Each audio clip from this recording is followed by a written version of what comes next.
Good afternoon. I'm Barbara Tinnerman Cecil, and on behalf of Susie Spittler, I want to welcome you to the 16th oral history taping. It is Tuesday, September the 11th, 2012, and today we are going to hear about the Mary Grandmothers Club. Rita Stitz, the current president, could not be with us today, but we have 4 other members with us, and they are going to tell you about their wonderful club. We'll start with Sheila Shade. Thank you, Barbara. I'm going to start by telling you the organization for the Mary Grandmothers Club here in West Milton. There was an organizational meeting held on August 20th in 1952 at what is now the UCC Church. There were 5 members of a Dayton Grandmothers Club, 2 different clubs, plus there were 7 charter members present. And then the ladies discussed and found out what they would need to do to become a chartered member of the National Federation of Grandmothers Club Incorporation. And they also explained some of the duties or the things that would be required. The National was begun, I think, in Illinois someplace, and it had been in existence for some time. There was a $3 fee to become a charter member, plus there's an assessment of 50 cents per the first 10 members. So the total cost was $8 to become a chartered a chartered Grandmothers Club. The first official meeting of the Grandmothers Club came in existence on September 10th, 1952. And it was received its charter at 166 from the National Federation of Grandmothers Club Incorporated as a civic club who donates to the local charitable organizations within the community and surrounding communities. At the beginning, there were 24 charter members, and according to the National Federation of Grandmothers Club, there was a maximum of only 30 members that you could have within a club at that time. Now, some things say there's 22, but when in a newspaper article there were 24 listed, so that's where I got that information. Those who were charter members, I thought I would name some. They may be familiar to you. Emma Woodfield, Vivian Denlinger, Irene Etherington, Esther Cox, Helen Swift, Minerva Swank, Thelma Stonerock, Maud Hess, Hazel Weichert, Marion Harlicker, who was recognized as the founder of this particular club and who also suggested the name of Mary Grandmothers. And then Henrietta Iddings, Mary Seaman, Lila Emmerich, Clara Hale, who was the first grandmother to have a great-grandchild in the club, Viola Hellman, Myrtle Snell, Elsie Collins, Vera Young, Otelia Trump, Mabel Yunce, Esther Martzel, Bertha Elliman, Clara Randall, and Anita Minnick. At first, they met in the homes of one of their various members. There would be a hostess and a co-hostess, and occasionally they celebrated in a restaurant for special events. These ladies took short trips, attended national and state conventions, and enjoyed the fellowship and good food that was served by the hostess and co-hostess. They supported financially to various needs within the community. Families who had special needs, the Fish Organization, the Riverside School in Troy, the Hemrick family, Dale, Mary, and Virginia. Later, Virginia became the honorary grandchild of the club.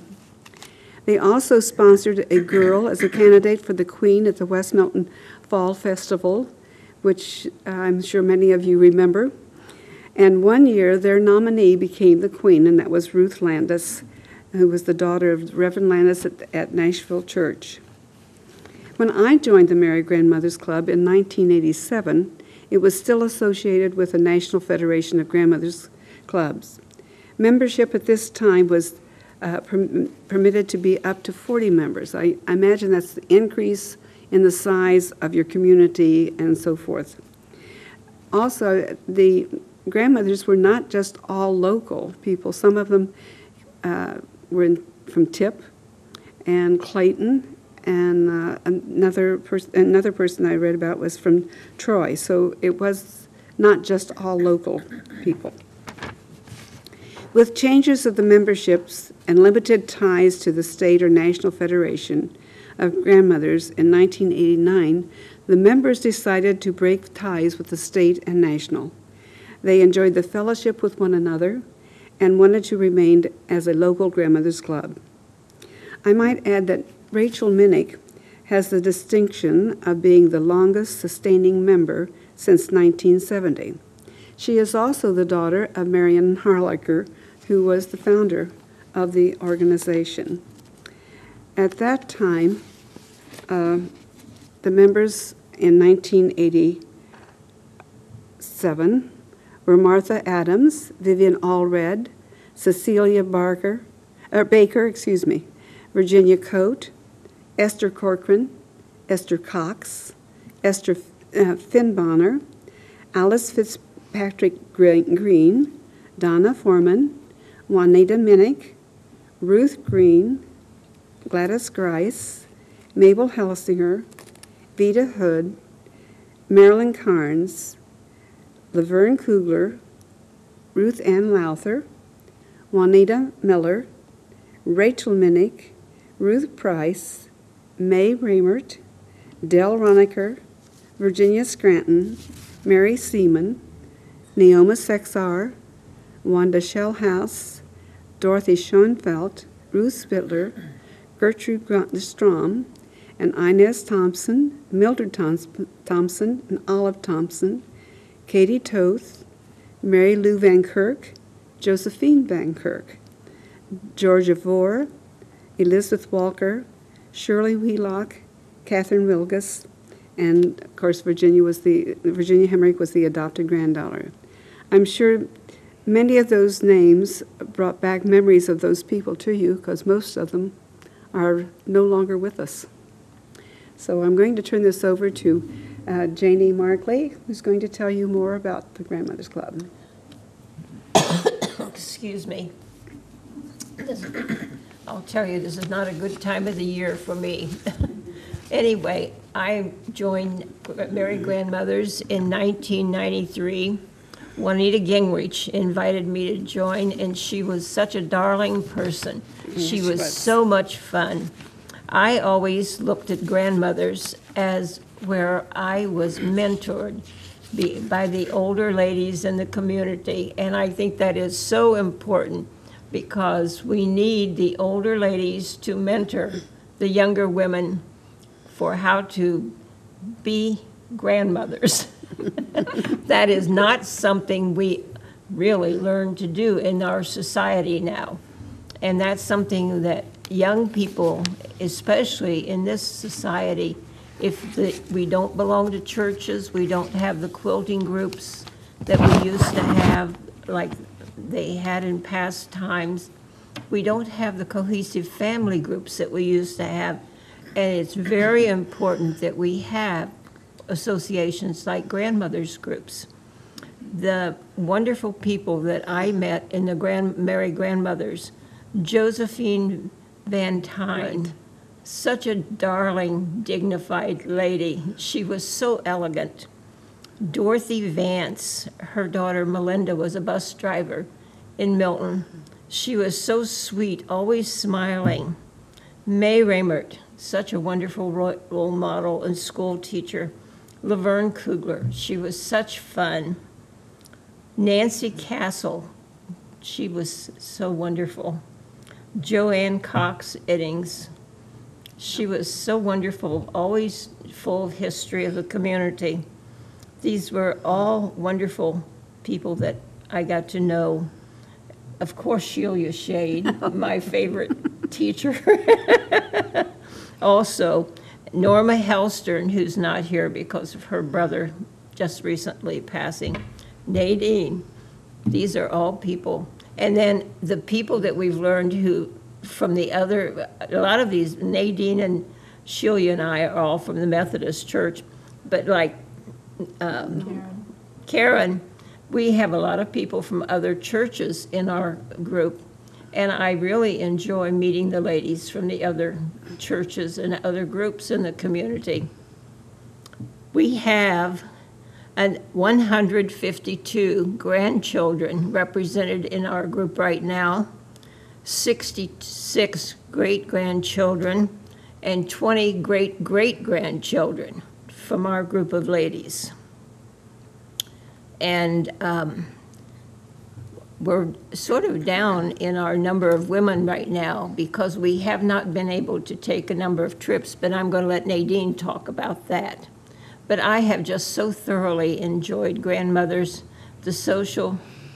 We only get together once a month, but it's just a wonderful group of ladies to get together with.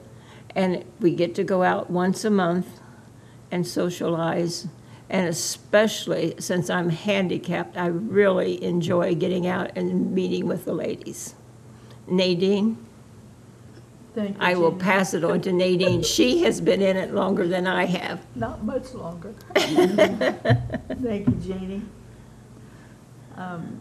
We had a lady in our group, Janie mentioned Dorothy Vance.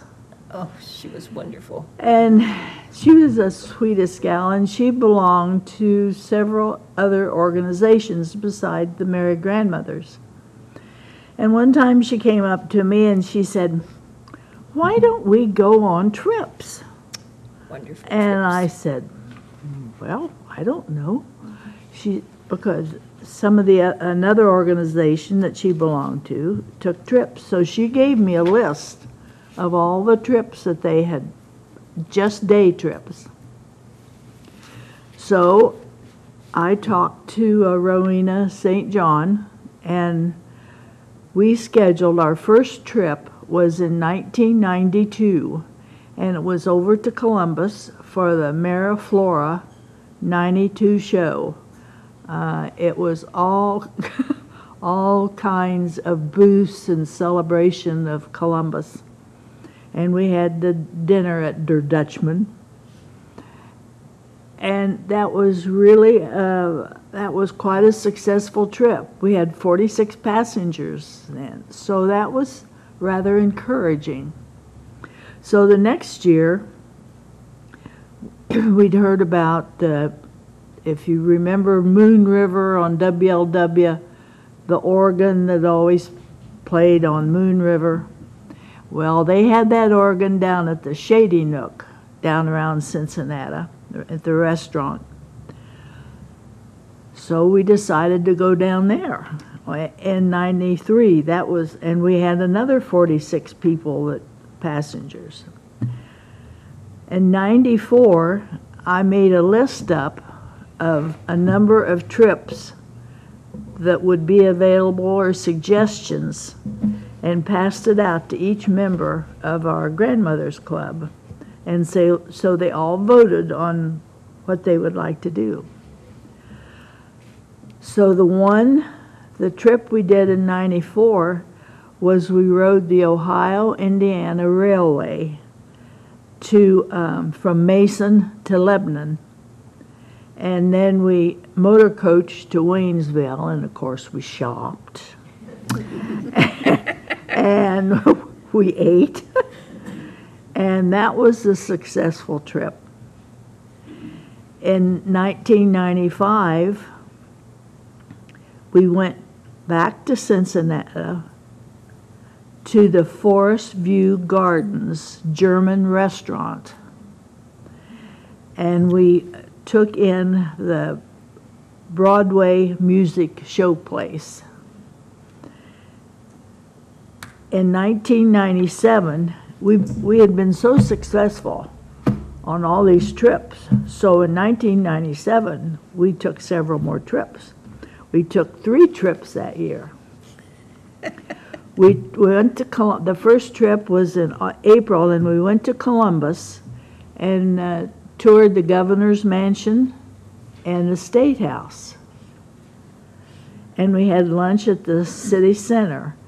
And then Kroger's was promoting in July, had a big promotion at in Columbus at the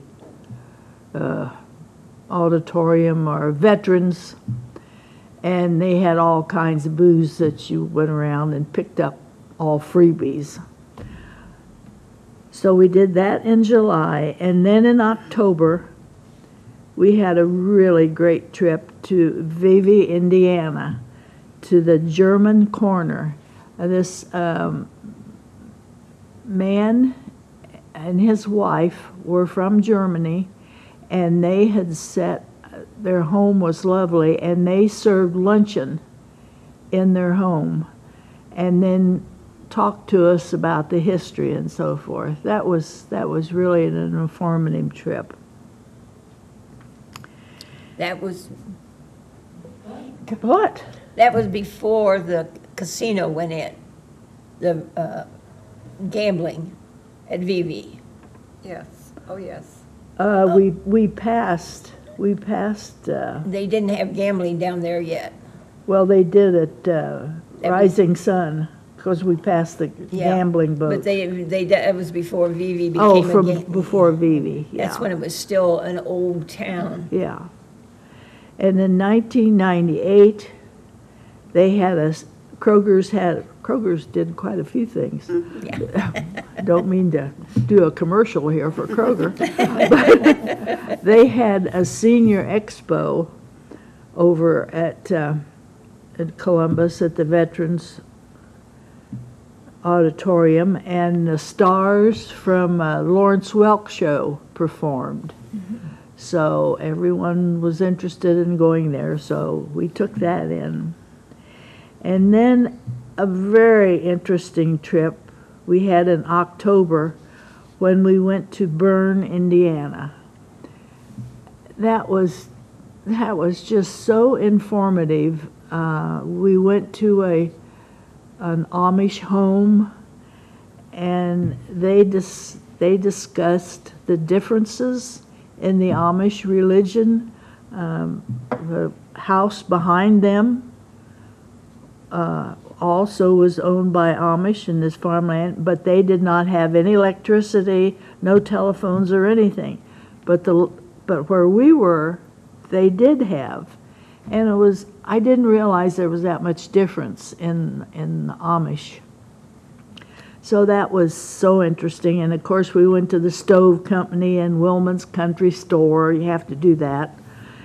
And then there was a bakery and Swiss cheese company. We had to take that in. And we went home with a few packages. There was always, on all these trips, there always seemed to be a few packages overhead in the bus.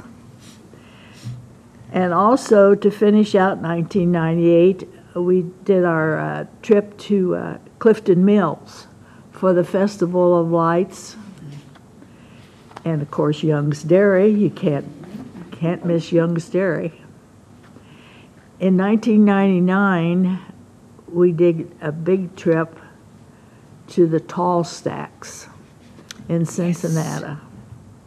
We had 49 passengers at that time. And that was just a wonderful trip. The only one problem was one of our members fell and hurt her leg, so that sort of put a little quietus on some of the things. But we had a great time. It was just wonderful to see those ships and hear them toot their horns, whistles. And then in December of '99, we went to Bear Creek to see Christmas in the Country. And then we jumped to 2000, and we went to Logan County. Now, this was a mystery trip. Everybody, 36 people signed up, and they had no idea where they were going. It was just a mystery trip. So we went to Logan County, and we had a historical tour, and we stopped someplace, and a bandit got on the bus and hijacked the bus and took us different places. We went to Marmon Valley Farm. We had lunch there. We went to the Piat Castles and toured the castles. And while while we were leaving, I can't remember the town, we stopped at Kroger's. This was a big, like, warehouse. And everybody got off except this one man. And he told his wife, he says, "There's no way I'm going to spend my time going through a grocery store." And he was very animate about it. "I don't know why you stopped here, grocery store." Well, really what it was their greenhouse. And everybody went in and toured the greenhouse and to see all the flowers and the arrangements and how they do things there. And they all came out with flowers and plants. And he said, "Oh, well, if I'd have known that, I'd have gone in." Oh, he was so funny. And then in December for Christmas, we went to see the Christmas Carol at La Comedia. And in 2001, in February, we went to Cincinnati for the Titanic the artifact exhibit. And I thought it was so interesting that when we walked in, they gave you a card. And there was a name on that card, and whether you were a crew member or whether you were a passenger. And at the end of the trip, through all the artifacts, then there was a list, and you had to check your card out to see whether you survived the sinking of the Titanic. And my husband did, and I didn't. One was a passenger. I don't remember which one was a passenger, and the other was a crew. I think it was a crew member. The passenger survived. But that was really interesting. And then that Christmas we went to La Comedia again for the Christmas and Lights show. La Comedia always has great Christmas shows. In 2002, we went to Mansfield for Malabar Farm, which was really interesting, going through the home of Louis Bromfield. Then we went into town, and they build carousels there, and they have a history. You could go through and see them painting the horses for the carousels. Then they have a big carousel there. And we all rode the carousel. Sorry about that. Inside joke. We all rode the carousels, and some people had a hard time getting off the horses. I got stuck on one. And they also have a lovely theater, the Renaissance Theater, and we toured that theater with just gorgeous. My. And in 2003, we had a brown bag tour. This brown bag is when you got on the bus, you got a brown bag. And then you stopped all these different places, and somebody would put something in your brown bag.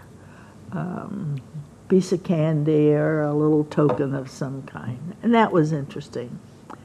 We also went to, later that year in the fall, we went to Waynesville, and we did the tour of the haunted houses. We heard the stories of all the hauntings and interesting historical spots. That was a really a good trip, because I didn't really know that much about Waynesville. Of course, they have wonderful shops. I knew about that, but and we also visited St. Mary's Church, which it was beautiful. And then in December, we went to Westerville to see the living Christmas tree. That's at a big church there, and I would certainly suggest anybody go see that. That was just, That was my favorite trip. that was marvelous. Just, you just can't imagine all those people. I don't remember how many people were in that huge Christmas tree, living Christmas tree, and they sang. It was just fantastic. And then in 2004, we had an Amish brown bag tour of Southern Ohio. And that was basically the same. We visited all of these different spots. And our last trip was December of 2004, and that was the USO Christmas show that they usually take to the soldiers. They take to the soldiers, and that was Middletown, and that was really nice. The music was, of course, great. I loved the music. And that was basically the end of our trips. I had other trips scheduled, but we had to have at least 35 to make the trip go. And we could never get 35 people to sign up. So we had to cancel several of the last trips. And I had set up one more trip, and by that time, Rowena, the St. John's, had retired. And I contacted another bus company, and they were quite prohibitive. They were far more expensive than St. John's were. So I knew when we couldn't get 35 people, you know, a year or so before to travel with St. John at a decent price, we certainly couldn't get it. So that's when we stopped the trips, and that was sort of sad because we met other people like Kenny and whatever your name is. Kenny and Lucille came on trips, and Susie and Wayne, and there were people that joined by word of mouth, they joined our trips, and that's what made our trips go. It wasn't just the members of the Grandmothers Club. It was, in fact, more than half of them were not members. They were grandmas and grandpas, but that was sort of sad when we had to give the trips up, because I thoroughly enjoyed getting them together. So at this time, I'll go over to Karen Parmenter. She did live in Piqua when she joined the Grandmothers Club, but now she lives in Vandalia. Yes, I'm kind of a town jumper, I guess you might say. I'm kind of the new kid on the block with the grandmothers. I became a member in 1999. And I did that. I was invited to a luncheon with my sister-in-law, Norma Parmenter, and I really had a great time. I didn't know anybody. I mean, I lived in Piqua. I didn't know anybody from West Milton other than her. And I was asked, would you like to be a member? And I thought, well, yeah, this has been fun. So I decided to be a member. Well, I have been ever since. Obviously, the only requirement you have to be a grandmother is that you have to be, to join the Grandmothers Club, is that you have to have grandchildren, and we all do. And I think I personally have 13, and they are the light of my life. And I think there's not a grandmother among us that doesn't think that their grandchildren are the most beautiful, the most handsome, the most talented, the most wonderful, and yeah, and smartest. You're right. And that's the way it should be. That's what grandmothers are for. The fellowship we have, we chat and we talk about people I don't know, but I can listen, and it's interesting what you learn listening to people talk. We discuss issues and concerns about family, and in this day and age, I think family, the concept of family, is being so lost in our society, and it's really sad because. People don't get together. We're also busy with lives and children, and I know in my own family, I've got grandchildren away at college, but we text message, even the ones that live close. We don't pick up the phone and call people anymore. Send them a text message. It's so impersonal, and it just doesn't make the connection that you really need to keep your family together. We share in news in the Grandmothers Club. We celebrate new grandchildren, new great-grandchildren, new great-great-grandchildren. We celebrate birthdays, although nobody will admit, they'll give you the month and the day, they won't tell you the year, which is fine. We celebrate anniversaries. We, we hold sympathy and hold the ones that have lost loved ones, children with kids who are having weddings and grandchildren with weddings and things that happen in those things. We talk about all of that. We kind of talk about world affairs and sometimes politics and church goings on and festivals and just all kinds of things that deal with the lives we live.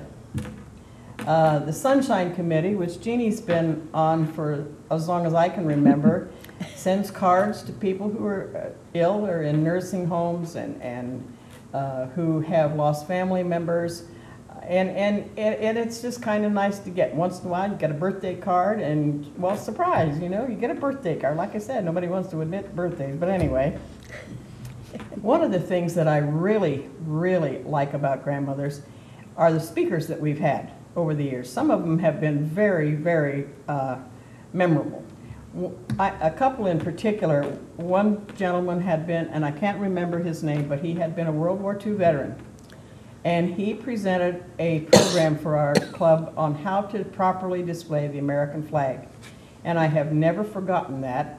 And I get very angry when I see flags hanging in the rain or flags that are not properly taken care of, or if they're kind of torn and ratty looking. In fact, a couple of years ago, I went to vote in Peckville, where the precinct where we voted, and the flag that was flying above the building was kind of dirty and kind of shredded. And I went in and I said to the lady on the election board, that flag out there is a disgrace. I said, it's not, it needs to be replaced. And about 2 weeks later, there was a brand new flag flying above that school. So I was very happy about that, because it's important. We don't value our country like we should, I think, and keep it going. Another one of the speakers that I really enjoyed is a gentleman that raises elk. That has a farm out here in 571, and he was telling about how he got into it.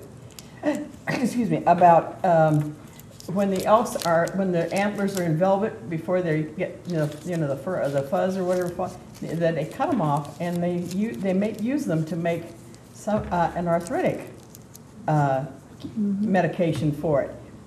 He said he freezes them and sends them somewhere up on the East Coast, and they grind them, and you can get the stuff. I haven't taken it, but I've had ladies who tell me that they did. So that's the kind of thing. One of the trips that Nadine said when we went to Malabar Farm, there is a beautiful big staircase that comes down in that house.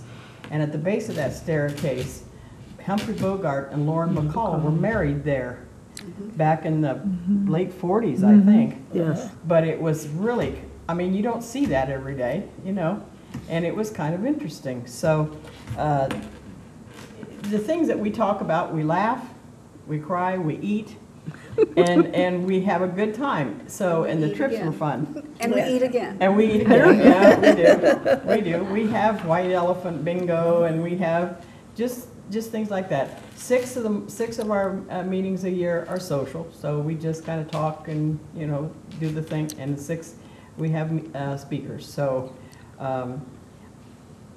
for a club that meets once a month, there's a lot goes on, and we have a good time. Just talking, keeping up on each other's lives. And we see names in the paper sometimes, and well, I know that person, and whatever. So, but that's what the grandmothers means to me. I love it, and I enjoy going. And so I would recommend come. All you need to do is have a grandchild, and you can be a member of the Grandmothers Club. But that's how I feel about it. It's fun. And these ladies have been great, because like I said, I didn't know anybody that lived in West Milton other than my sister-in-law, but I've met a lot of people, a lot of nice people. So. We need more members. Yes. Where? We meet Well, at different places. At different places. Throughout the program, you know. instance? It's the first Tuesday of each month. Yeah, but she wants to know where we meet. Okay. I didn't bring my calendar, Well, I- program. we meet at we have a selection, or have a program committee, and they set up 12 restaurants. They contact the restaurant and set the dates and make the reservations. And then it's up to the hostesses that are on each month to call the members and get, yes, I'll be there, no, I'll be, so they have a number, you know, for the restaurant. It varies because, and we've had a few restaurants we've closed. I don't know whether it was because we were there, but they would be a really good restaurant, and the next year we'd call, and well, they went out of business. And there for a while we were knocking them off pretty fast. I don't know what happened there, but some restaurants have been very good, others not so good. The problem we have, and this is kind of a thing on the restaurant business these day and age, we used to be able to get a private room so that you could have a meeting, No problem. have some quiet. It's very difficult now to find a restaurant where they have that kind of facility. Once in a while, so. Next month, we're at the Bistro Yeah. off Broadway in Greenville. Okay. And Marilyn Yunt is the chairman, and Neva Jean Saunders is the hostess. Okay. We have two special times. One is at the Christmas. We have it in the evening, and this year it'll be at United Church of Christ, and the other time is in May. Okay. And we have that at another church. I think last year we had it at Hoffman, in their activity center. Okay. But those two are evening meetings, and all the rest of them are at 11:30, unless for some reason we have to change the hour. Sure. So because of the amount of people coming in or something of that sort. So, but as I said, we enjoy eating. With the As you can tell. With the Christmas meeting and the Mother's Day meeting, we always have entertainment, and a couple of them that I particularly enjoyed was the West Milton Jazz Band. Yeah. Those young people were good. I mean, they liked doing what they were doing, and it was fun to watch them. And we had some dancers at one of them at a time, young ladies and young men that were learning to dance, tap dance and that kind of thing, you know. We've had piano players, we've had, We had senior citizens that did line dancing. Yeah. yes, we did. We had Troy senior citizens Troy did Senior that. Citizens. Just different things like that, and that's getting difficult to find. You know, we have a limited budget because we're a nonprofit organization. We also, at the end of the year, make donations to various, like fish and Hospice, fish. hospice and You- rescue and. Yeah, rescue. Yeah. And That's the the, main The Union Township Life Squad, Yeah. you know, we give out our money. That's- We don't keep it. those evening meetings, those are open for guests also. Yes. We can bring guests at that time. Of course, we can bring guests at any time, any of the times that we have a meeting. It's not closed. Another memorable guest we had was a couple of guys from the rescue squad, and they made a point of. They asked the question, "Where do you keep your cell phone? Where's the charger for your cell phone?"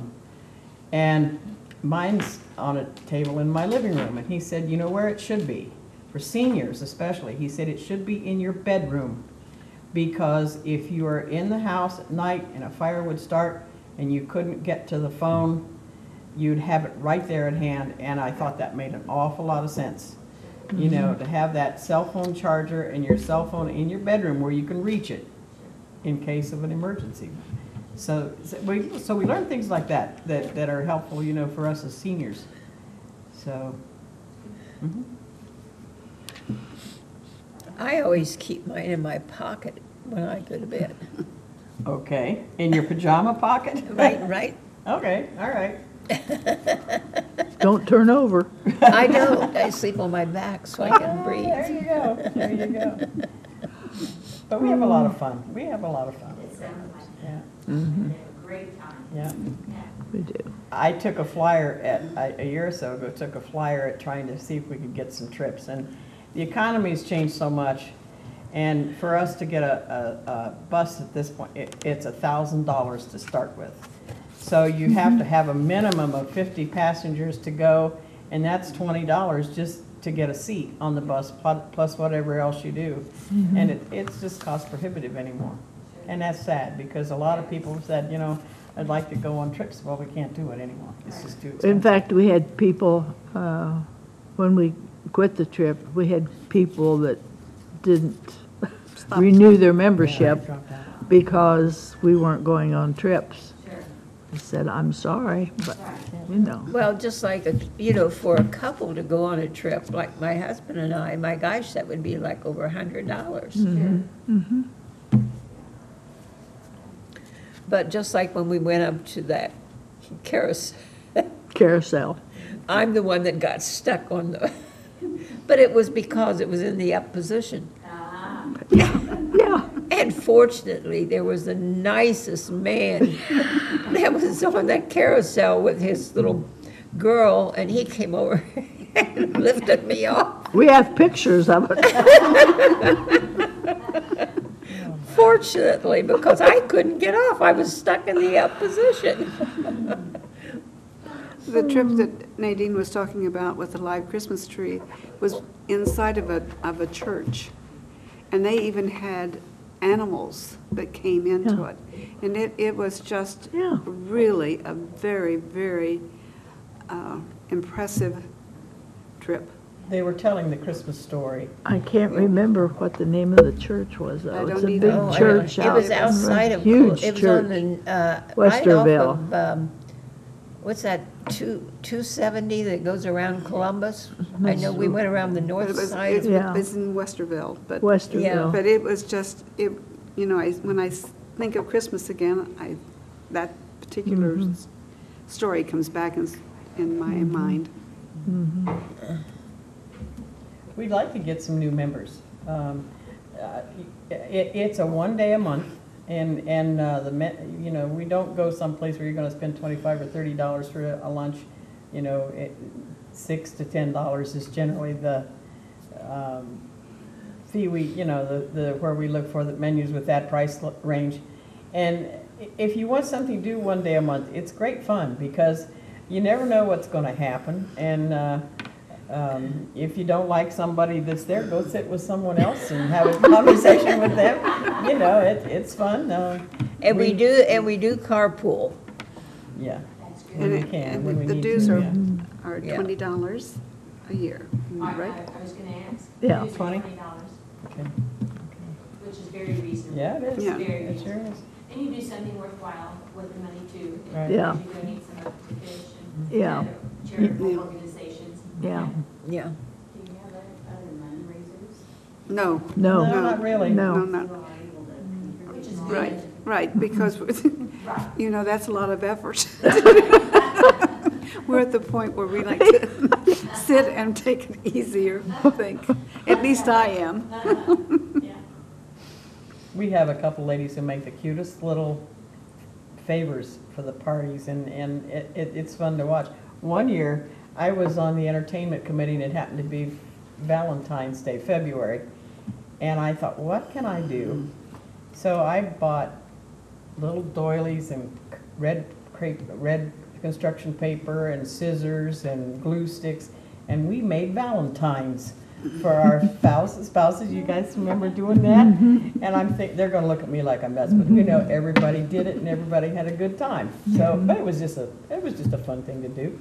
So, That's one thing we did away with, was every year every meeting we had, Table the favors. hostesses have table favors for each person. Well, that got a little much. So we decided to do away with that, and now we only have it for Mother's Day in May and December. Those are two special meetings. Not to say that we're lazy or anything. We just didn't need. We didn't need all that. That's right. we have a lot of fun though. It's fun. I just wish some more people would join. I think it would be fun. We could do more of the trips if we had more people that would be willing to participate, you know. And I understand some of the ladies are getting a little older and have walking difficulties, and my husband's the same. I've had him on a few trips, and he has a little difficulty walking, so you have to be careful where you go, because if you're doing a lot of walk, you can't do it. So it's the changing times, you know. So. Well, I know one year when I had the program for Mother's Day, there was a person that I wanted to do the program, and it happened to be a gentleman in this community. And I called him, and he wasn't returning my calls. So I made a homemade strawberry shortcake and took it to him and left it in his office. And he returned my call.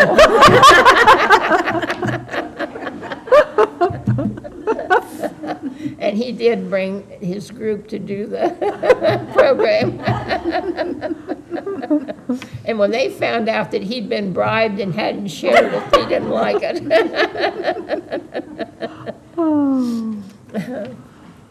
Well, thank you, Barbara, for getting Yes, we've had this a group good time. together. This has been fun. Thank you all very, very much. This has been very interesting, and I've thoroughly enjoyed it, and I know you all have too. So thank you very much, ladies, for coming today and telling us about the Merry Grandmothers Club. Thanks for Tom. Sure. Thanks, Tom.